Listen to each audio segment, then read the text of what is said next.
afternoon. My name is Honorable Minetle Kumete. I'm the MP representing Bulawayo North constituency. I'm also the chairperson for the Portfolio Committee on Higher and Tertiary Education, Innovation, Science and Technology Development. We are currently doing budget consultations here in Bulawayo. We have just concluded the process at Selborne Park Hotel, where we heard the views of the people of Bulawayo in what they are anticipating in terms of the 2025 budget. We are simply collecting the views of the residents and the people of Bulawayo, what they wish to see in terms of things that they can have incorporated in the 2025 budget. A lot of issues were raised over and above. I think they prioritized water and sanitation issues. Also, they spoke about the health and education sector, that the percentages that are currently being budgeted towards these sectors are a bit low in terms of percentages. They say that they know and they are aware that 15% of the budget needs to go to health. 20% of the budget, according to the fact that we are signatories of the Dakar Agreement, 20% of our budget, national budget, has to go to education. But with the challenges that are in these two sectors, they believe that probably the government could increase that allocation slightly. They mentioned issues around the fact that our hospitals are in a dilapidated state, and the fact that our hospitals have become places where they which are synonymous to places where they go besiya phumula or besiya kufa.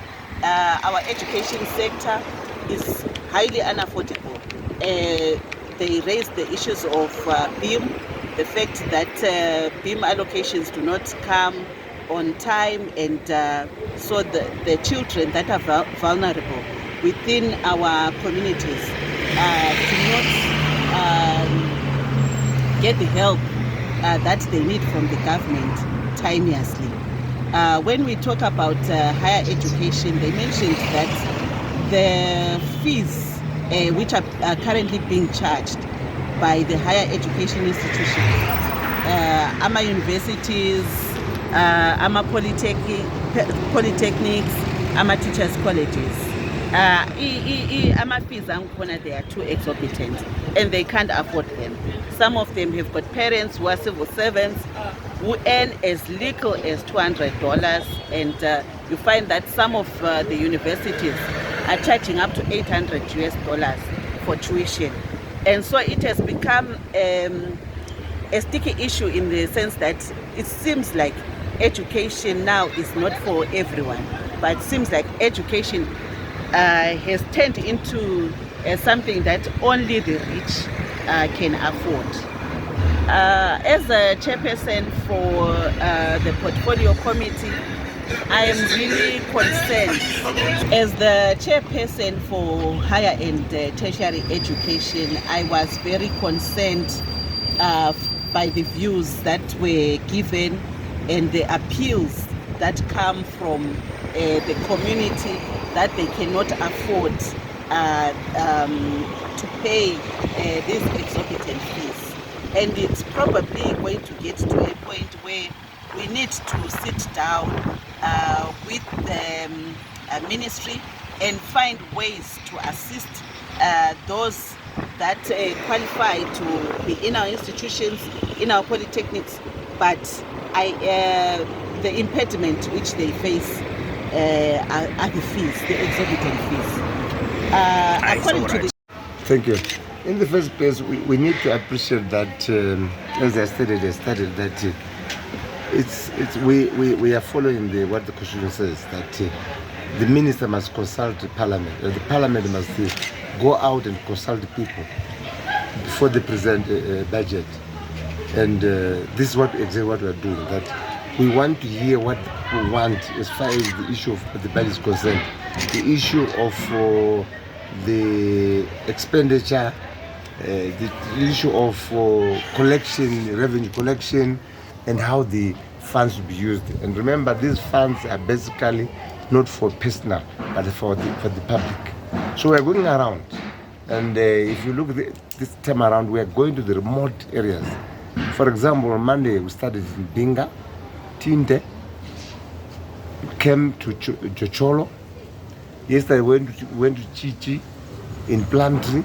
Today, then after that I came in the evening. I had any submissions through the radio in Bulawayo in the evening, 5 to 6. Then we are here at 2 o'clock. We are going to Lobengula Hall. Tomorrow we are going to Bubi. Friday we are going to Kwanda.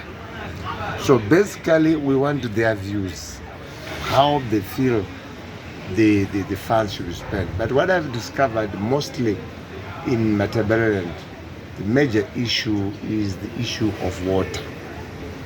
Okay. This is a dry area. For example, in Binga, they said, and I saw it for myself, it's water at the roads. We took almost 5 hours to get to Binga.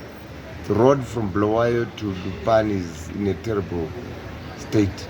Lupani to the town of Jorucho, terrible. So it's the issue of the roads. And they were saying also the dam being built currently, are they going to benefit? Also, the appeal to the government that they need to benefit from that dam. Ushangani.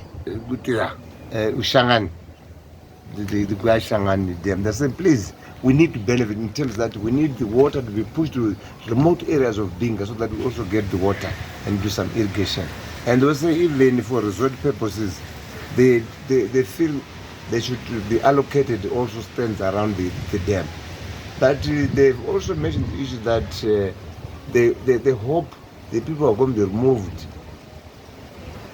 because of the construction of that dam will be compensated, because they're saying they were never compensated when the Kariba dam was constructed.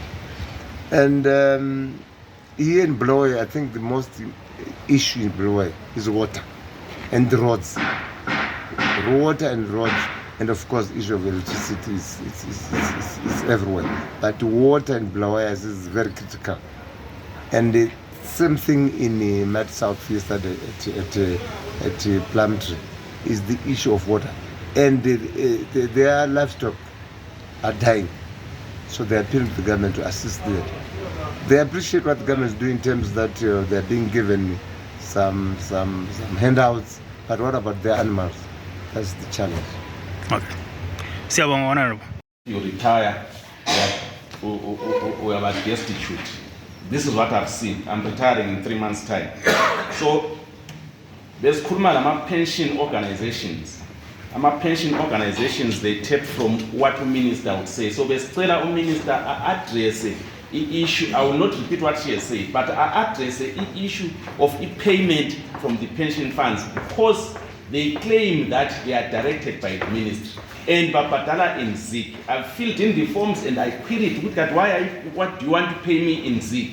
They said no, it's a directive from the ministry. So Stella minister address this issue.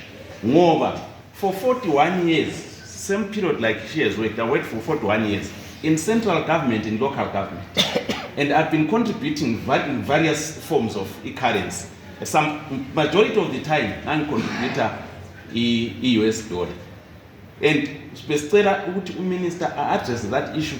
Must a reasonable payment in the various currencies that they are operational in this country. And also address the issue of the 1/3 commutation. About the 1/3. 2/3, the organization that is ostensibly is an investor. It will need a dividend from the investment. But from my research, a dividend then has not yielded anything. And we continue doing the same things. And they are hiding behind the Minister of Finance. What the Minister of Finance is your estate, which is invested in 2/3. I-2/3 we-invest i-US dollar itshintshe ibe yi-bond. And I've seen, like I'm saying, I've done research. Abantu babeyithola i-2/3 lana isiyi-nothing. So sicela ukuthi umuntu ethi retire aphiwe i-100%, not i-1/3, aphiwe 100% yakhe. I know I've done also some research ukuthi kwakuthiwa khona sifuna ukukuncedisa wenza ukuthi imali yakho ungayiravazi. There's a cartoon circulating ukuthi ukhona umunye uxhegu waphiwe 100% yakhe wayesegida eseseba lama-girlfriends ale 18 years. But I think that's not the point. The point is this: i-currency is not stable. Therefore, sinikani 100%, sihambe siye ekhaya siye emakhaya. I think abantu they are reasonable. They've gone through periods of instability of imali, and they have learned a lesson. I don't think ukuthi abantu bengayidlalisa.